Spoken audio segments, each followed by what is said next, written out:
네, 하나님의 말씀은 출애굽기 2장 11절에서 15절 말씀까지 봅니다.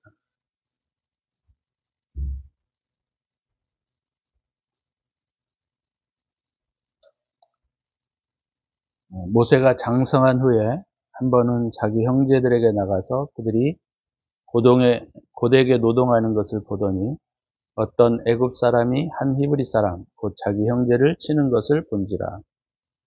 좌우를 살펴 사람이 없음을 보고 그 애굽 사람을 쳐 죽여 모래 속에 감추니라. 이튿날 다시 나가니 두 히브리 사람이 서로 싸우는지라. 그 잘못한 사람에게 이르되 네가 어찌하여 동포를 치느냐 하매 그가 이르되 누가 너를 우리를 다스리는 자와 재판관으로 삼았느냐. 네가 애굽 사람을 죽인 것처럼 나도 죽이려느냐. 모세가 두려워하여 이르되 일이 탈로 되었도다. 바로가 이 일을 듣고 모세를 죽이고자 하여 찾는지라. 모세가 바로의 낯을 피하여 미디안 땅에 머물며 하루는 우물 곁에 앉았더라. 아멘. 오늘 본문을 통해서 우리가 선택이라고 하는 제목으로 함께 말씀을 나누겠습니다. 우리가 살아가면서 수도 없이 많은 선택 앞에 서게 됩니다. 본문은 흉년을 피해서 이집트로 내려갔다가 한동안 요셉의 보호를 받고 있다가 또 요셉이 이제 죽자 바로의 핍박이 시작되었던 것을 우리가 보게 됩니다. 이스라엘 백성들은 여전히 핍박 가운데 있었던 것이죠. 사실은 이런 핍박과 고난이 오게 되면 이스라엘 백성들은 빨리 생각을 해야 되는 거예요. 이 고난을 통하여 또 이 어려움을 통하여 하나님은 우리에게 어떤 것들을 하기를 원하시는지를 기억해야 되는데 이스라엘 백성들은 까마득히 모르고 살았던 것이죠. 그냥 거기가 편하고 좋은 거예요. 고센 땅은 우리가 잘 알고 있는 것처럼 독립된 하나의 구간이었고 그리고 굉장히 풍요로운 그런 땅이기도 했습니다. 왜냐하면 나일강에 정해진 그런 범람으로 인하여 산에 있는 많은 미네랄들이 흘러내려와서 굉장히 땅이 비옥하고 곡식이 잘 됐습니다. 그래서 굉장히 편안하고 행복하게 살았던 것이죠. 근데 그들이 그런 평안함과 행복한 가운데에서 주님께로 돌아갔어야 되는데 그렇게 하질 않았던 것이죠. 편안하고 문제가 없으면 사실 우리는 돌아가지 않습니다. 어느 누구나 마찬가지인 것 같아요. 편안하고 행복하면 이것이 하나님이 내게 주신 복이구나 이렇게 생각하고 내 삶을 점검하지도 않고 내 삶의 방향이 어디로 가는지도 모르고 그냥 막연히 그곳에 젖어서 살게 되는 것이 우리 삶의 인생이 아닌가 그런 생각들을 많이 갖게 됩니다. 심지어 우리가 출애굽기 3장에 보게 되면 하나님의 이름을 그들이 몰랐어요. 이름을 몰랐다라는 말은 뭐냐면 본질을 몰랐다라고 하는 겁니다. 그분이 어떤 분인지. 그래서 모세가 그렇게 물어보잖아요. 나를 보내신 분이 누구라고 물어보면 어떡하냐. 그 이름을 무엇이라고 할까요? 이렇게 물어본 것을 보면 모세마저도 하나님의 이름을 몰랐는데 이스라엘 백성들이 하물며 이스라엘 백성들이 뭐를 알았겠어요? 그러니까 그들은 그냥 그런 삶과 그런 선택 속에 여전히 머물고만 싶었던 것이죠. 우리도 비슷합니다. 우리도 똑같습니다. 우리가 이스라엘 백성들을 비난할 수 있는 것은 아니에요. 왜냐하면 이것이 다 실상은 우리 내면에서 일어나고 있는 일들이기 때문입니다. 우리의 깊은 부분에서 일어나고 있는 부분들이에요. 우리도 사실 행복하면 바로가 무엇을 상징한다 그랬죠? 세상의 원리를 상징합니다.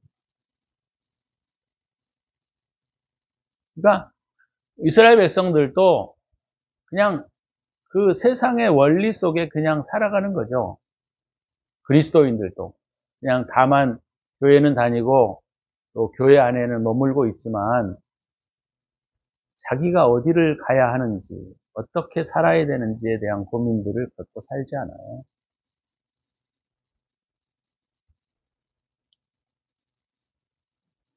그러니까 세상의 원리 속에 행복과 성공과 명예와 부를 쫓다가 보게 되면 우리도 똑같이 그것이 가져다주는 우리의 삶의 결과물들에게 우리는 마음을 빼앗겨 버릴 때가 많아요. 그래서 거기에 젖어 살게 되는 것이죠. 미디어는 영적인 의미로는 뭐냐면 우리의 단순한 신앙을 의미합니다. 순수한 신앙. 근데 우리 안에 사실을 예수를 믿고 난 다음에 우리 안에 순수한 믿음이 있었던 거예요. 있는 거예요. 근데 이것이 실상은 잊혀져 버리는 거예요. 왜요? 교인들하고 대답하고 묻고 서로 이야기하는 중에 잊어버려요. 목사님의 설교를 들으면서 잊어버립니다. 왜요? 성공신학이 너무나 많기 때문이에요.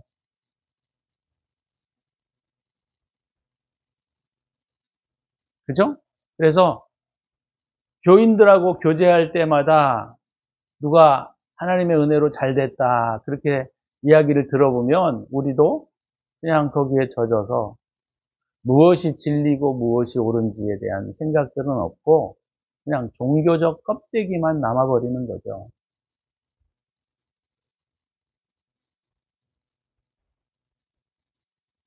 실상은 이스라엘 백성들은 그들이 잠시 기근을 피해서 애굽으로 내려왔지만 그들은 곧바로 돌아갔어야만 했던 거예요.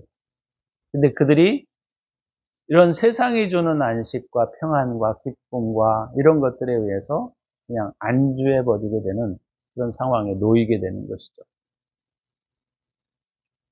그래서 결국은 이 세상의 삶의 원리들이 우리의 삶을 지배해버리는, 다시 말하면 우리가 그들의 노예가 되어버리는 경우들이 많아요. 돈을 버는 것에 대한 목적이 되어서 주님을 섬기는 것들을 잊어버리고 돈에 버는 것에 노예가 되어버린다든지, 아니면 명예를 얻는 것이 우리의 삶의 어느샌가 목적이 되어서 그것을 쫓아서 살다가 보니까 우리가 누구인지, 우리가 어디로 가는지, 우리가 무엇을 해야 되는지에 대한 자기인식, 정체성의 인식을 잊어버리고 노예의 삶을 사는 거예요. 그것이 이 출애굽기에 보여지고 있는 모습이죠. 그래서 우리는 작게나 크게나 우리의 삶에 항상 선택이라고 하는 기로에 서 있게 됩니다. 작게는 예를 들자면 오늘 점심을 뭐 먹을까? 그죠? 크게는 내가 이 직업을 선택해야 되나 말아야 되나? 내가 어떻게 이것을 팔아야 되나 말아야 되나? 뭐 이런 여러 가지 우리가 선택의 기로에 서게 되는 것이죠. 그런데 선택이라고 하는 것은 그 선택이 어떠한 것이냐에 중요한 것이 달려 있는 것은 아닙니다. 사실은 선택이라고 할 때 그 선택이 옳으냐 그르냐에 대하여 우리가 깊이 있게 관심을 가져야 되는 거예요. 이것이 신앙적이냐 비신앙적이냐에 대한 부분들을 우리가 깊게 고민해 가야 한다는 거예요. 우리 인생은 항상 선택의 기로에 서 있습니다. 그러나 뭐 점심을 먹을까, 점심에 뭘 먹을까, 짜장면을 먹을까, 또 돈가스를 먹을까, 이런 것들의 결정은 하나님 앞에 큰 문제가 되지 않아요. 또 우리가 직업을 선택함에 있어서도 이걸 선택하느냐 저걸 선택하느냐는 그리스도인들이 크게 문제가 되지 않습니다. 물론 우리가 이 선택에 있어서 우리가 깊이 생각해야 할 것은 바로 뭐냐면 이것이 주님이 원하는 것이냐, 주님이 기뻐하시는 것이냐, 기뻐하시지 않는 것이냐, 이것이 선택의 굉장히 중요한 부분들을 차지해야 합니다. 그래서 편안한 길을 선택하기보다는 옳은 길을 선택해야 돼요. 편안한 길을 선택해서 망한 사람의 예가 바로 롯의 경우입니다.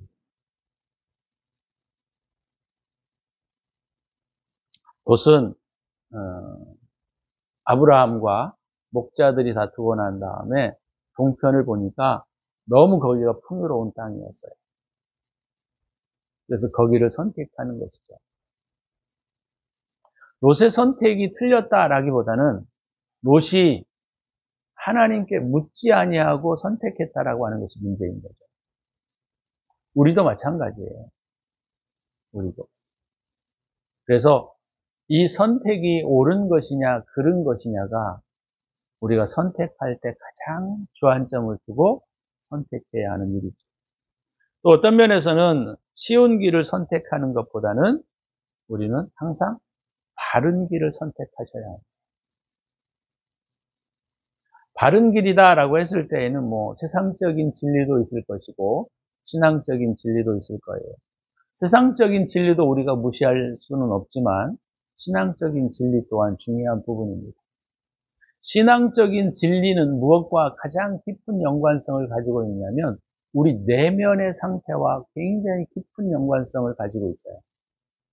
그 신앙의 선택이 신앙의 일을 하는 것으로 선택하시는 것이 아니라 우리 내면의 상태가 훨씬 더 중요하다라고 하는 거예요. 내면이 정렬되어 있지 않다고 한다면 그의 선택은 그른 것입니다. 그래서 내면의 삶을 정리해 가는데 우리가 중요한 주안점을 두고 살아야 되는 거예요. 그래서 쉬운 길보다는 바른 길, 바른 길보다는 우리 내면의 정렬의 상태들을 우리가 선택하셔야 합니다. 내가 나만을 위해서 살아가고 있다고 한다면 그것은 죄인 거예요. 그것은 올바른 선택이 될 수 없습니다. 어떤 일을 선택하든지. 그래서 그리스도인들은 항상 우리가 어떤 마음을 가지고 살아야 되느냐면 내가 이 직업을 선택할 때에 내가 이웃을 섬기겠다라고 하는 마음으로 하나님의 나라를 이루겠다라고 하는 마음으로 선택하셔야 돼요. 그래서 우리가 쉬운 길보다는 바른 길보다는 어떤 거예요? 우리의 내면의 정렬을 위한 선택을 우리가 해야 한다는 거예요. 근데 사람들이 이 내면의 정렬 상태에 대해 깊이 관심을 갖지 않습니다. 대부분은 신앙의 선택을 할 때에도 그냥 평안하게 보이는 길 또는 쉬워 보이는 길들을 선택하는 경우들이 너무 많아요. 평안한 길과 쉬운 길을 자기 마음대로 선택해 놓고 문제가 발생할 때 많은 사람들은 하나님을 원망합니다.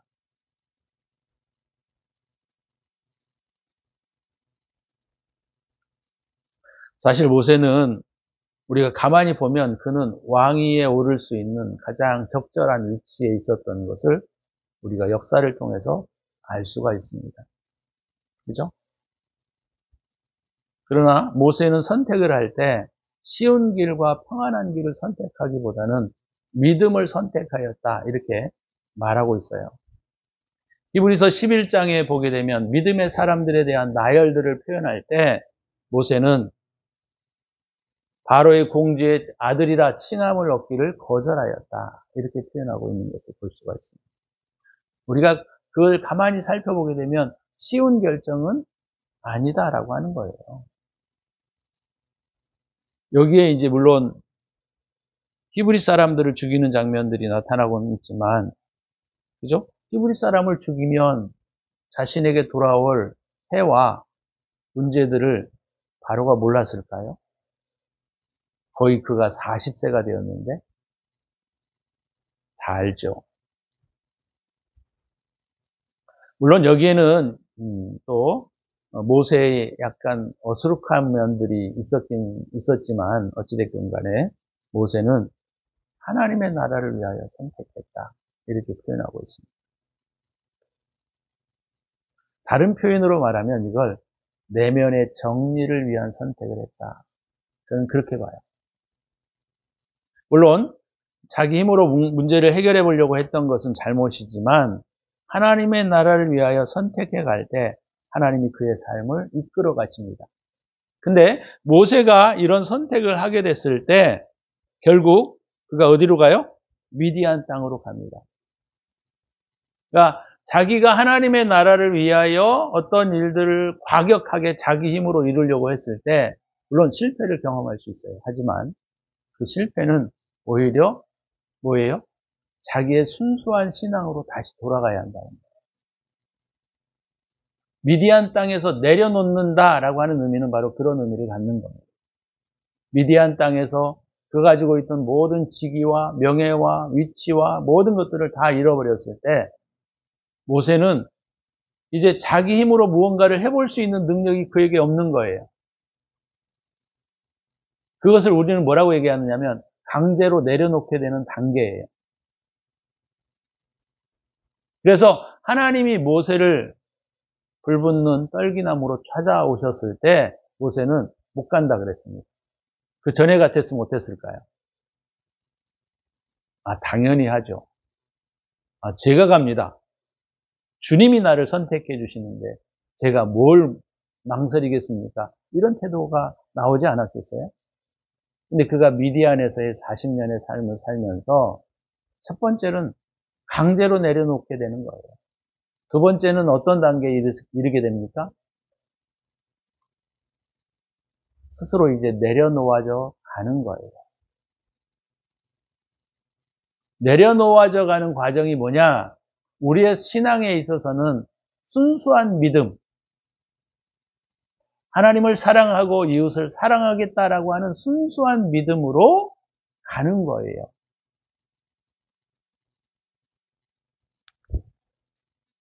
근데 우리가 이제 신앙생활을 하다가 보면 이런 경우들이 굉장히 적어요. 미디안으로 가는 게 아니라 자기 열정으로 무언가를 이루려고 하는 꿈들을 가지고 살아가는 경우들이 너무 많다는 거예요. 자기 정력으로 모든 일들을 이루어보고자 하는 것들이 있는 경우들이 많아요. 저도 젊었을 때는 그랬습니다만은 시간이 지나면서 첫 번째는 강제로 내려놓음을 당해야 합니다. 두 번째는 강제로 내려놓음을 당하는 과정 가운데 스스로 내려놓으셔야 돼요. 그리고 우리가 추구해야 할 것이 바로 뭐냐면 순수한 믿음입니다. 순수한 사랑이에요. 가식적인 사랑이 아니고 덮여진 사랑이 아니라 순수한 사랑이어야 돼요. 그것이 모세가 미디안 땅에서 배우는 중요한 교훈입니다. 저와 여러분들도 오늘 말씀을 들으시면서 우리를 점검해야 할 가장 중요한 부분이 나는 순수함으로 돌아가고 있는가? 나는 순전함으로 돌아가고 있는가? 내 마음에 탐욕과 욕심이 가득하여 신앙생활을 하고 있지는 않는가? 내가 무언가를 이루려고 하는 꿈을 가지고 신앙생활을 하고 있지는 않는가? 이런 부분들을 우리가 점검해 내셔야 합니다. 이게 점검되지 않으면 모세의 실패와 같이 우리는 실패를 맛보게 될 것입니다. 계속적인 실패를 맛보게 될 거예요.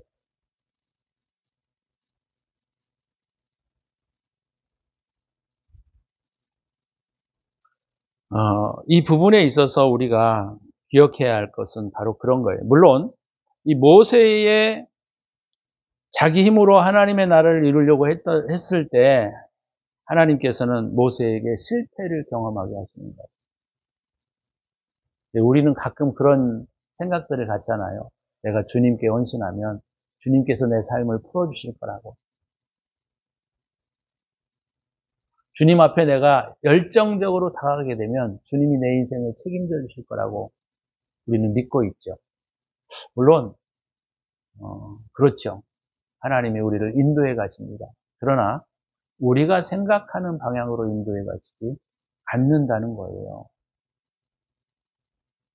내가 생각하는 방향으로 가지 않는다는 겁니다.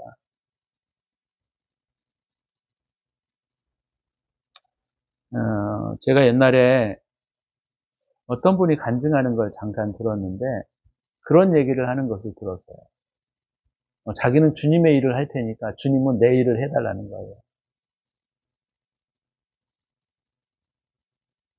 물론 틀린 말은 아니겠습니다만 거기에는 많은 설명과 이해가 필요하다는 거예요. 주님은 우리가 생각하는 방향으로 우리의 삶을 끌어가시지 않습니다. 주님의 관심은 뭐냐면요. 우리 내면이 정렬되어 있는가예요. 내 안에 탐욕과 욕심이 가득하고 내 안에 혈기와 시기가 가득하고 내 안에 두려움과 불안이 가득하고 내 안에 슬픔과 어두움이 가득한데 나를 통해서 무엇을 하시겠습니까? 그래서 중요한 것은 바로 뭐냐면요. 신앙생활을 열정적으로 하는 것을 주님은 원하시는 것이 아니라 우리의 내면의 이와 같은 부분들을 정리해 가기를 원하시는 거예요. 그리고 어떻게 해요? 순전한 믿음으로 돌아가기를 원하신다는 겁니다. 평안한 길이 보이는데 실패하는 경우가 롯의 경우라면 행복한 삶의 보장되는 것들을 박차고 나아가고 했을 때 모세는 실패했습니다. 하지만 그 실패는 좋은 실패예요. 그죠? 좋은 실패입니다. 안정된 길이 보장된 길이 아니라 자기의 내면의 세계를 살필 수 있는 기회가 모세에게 왔다는 겁니다. 40년 동안은 뭐만 배웠어요? 지식과 신앙과 삶에 대해서 배웠습니다. 모세가. 그래서 그 열정을 가지고 그는 하나님의 일들을 해보려고 했지만 그 열정은 자기에게서 비롯된 거예요. 주님에게서 비롯되는 열정이려면 우리 안에 내면이 순전해지셔야 합니다. 우리 안에 내면이 정리되셔야 합니다. 우리 내면이 정결하게 되어져야 합니다. 이것이 핵심이에요, 핵심. 근데 많은 사람들이 이런 핵심들을 놓아버리고 자기 열정으로 무언가를 성취하려고 하는 잘못된 열정에 사로잡혀 살아가는 경우들이 많이 있습니다. 다시 한번 말씀을 드리지만 내게로 나오는 열정은 열정이 아니라 악의 불꽃이에요. 이 열정은 어디에로부터 비롯되어져야 하느냐면 내 내면의 순전함에서부터 비롯되어져야 합니다. 내 내면의 순전함이 무엇이냐? 그게 바로 주님이에요. 하나님의 순전함과 같이 우리도 순전함으로 돌아가셔야 그 열정이 내 열정이 아니라 하나님의 열정이 될 수 있다는 겁니다.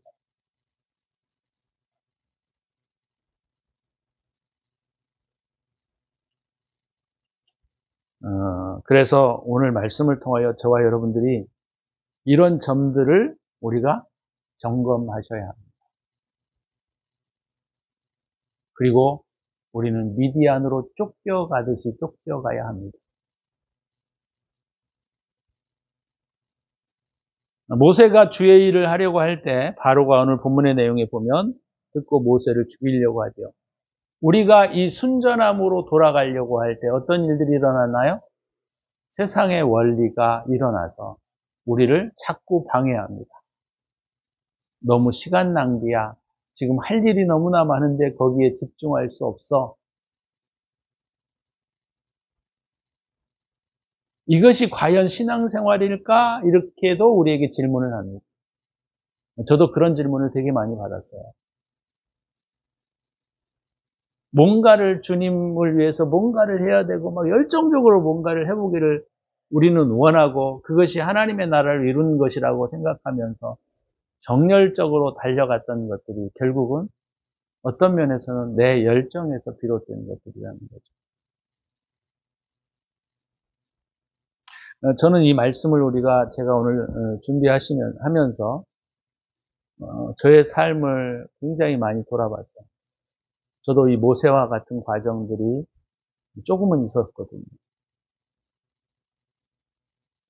우리가 하나님의 말씀을 따라가려 할 때 이것이 내 배웠던 신앙적 열정으로부터가 아니라 내 순전한 마음으로부터 나오는 열정이어야 하는데 저는 순전함으로 나오는 열정이 아니라 제가 배웠던 신앙적 내용으로 열정을 품었던 적이 있었거든요.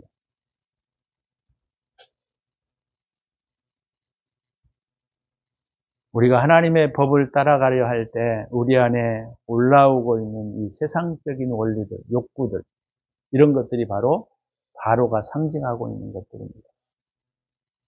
근데 바로는 어떻게 해요? 절대로 추격을 멈추지 않습니다. 언제까지요? 홍해 바다를 건널 때.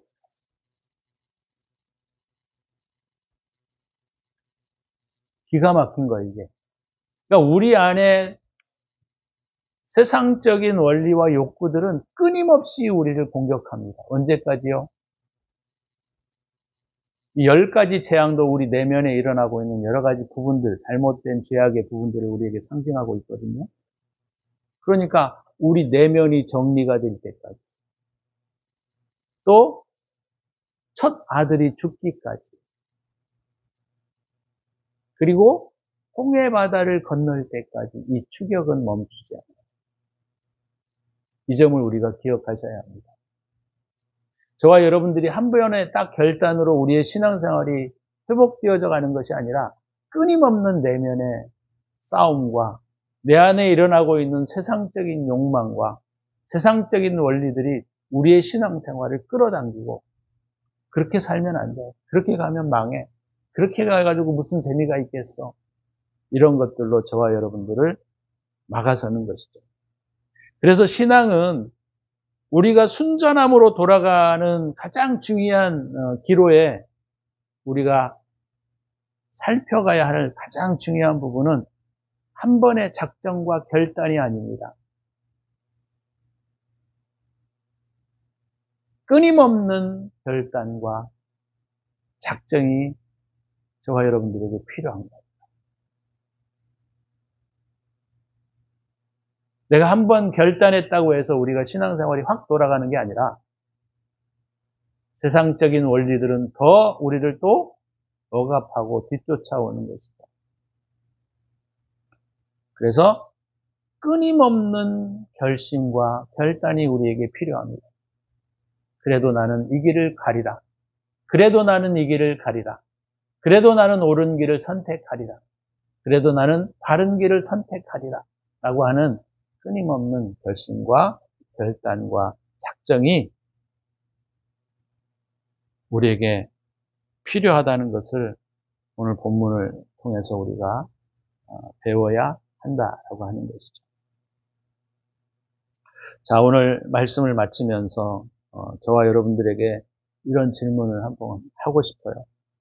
나는 오늘도 바른 결정과 결심을 하고 있는가?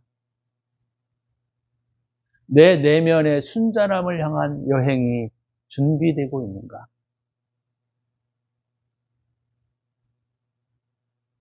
편하고 쉬운 결정과 선택을 하고 있지 않는가? 이런 부분들을 우리가 생각하고 우리의 내면의 순전함을 향하여 다시 한번 미디안을 향하여 내려놓음을 통하여 우리가 주님을 찾아가야 한다는 것이죠.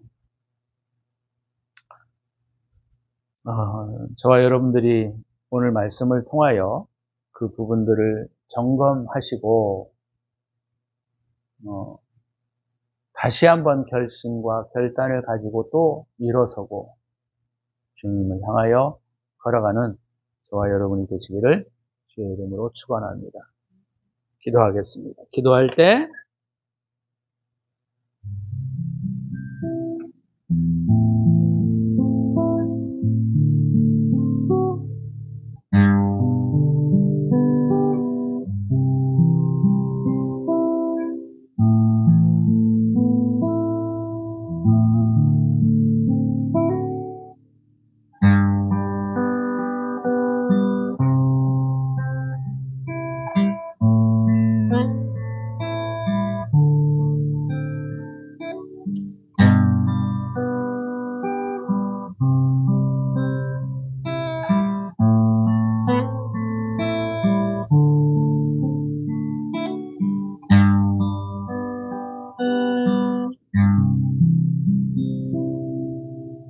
주님 감사합니다. 오늘도 우리는 수많은 선택에 놓여 있습니다. 주님 오늘 배운 말씀을 통하여 우리 내면의 순전함을 향하여 여행하는 저희들이 되게 하여 주옵소서. 신앙 안에 우리가 잘못된 열정으로 삶을 살아가는 것이 아니라 주님의 열정으로부터 오는 그 힘을 가지고 살아갈 수 있는 저희들이 되게 하여 주옵소서. 이제는 우리 구주 예수 그리스도의 은혜와 독생자를 아낌없이 우리를 위하여 내어주신 하나님의 사랑하심과 성령의 축복하심이 오늘도 올바른 선택과 순전함을 향한 여행에 더 결심과 결단을 가지고 살아가기를 다짐하는 당신의 사랑하는 백성들 머리머리 위에 이제로부터 영원토록 함께 있을지어다. 아멘.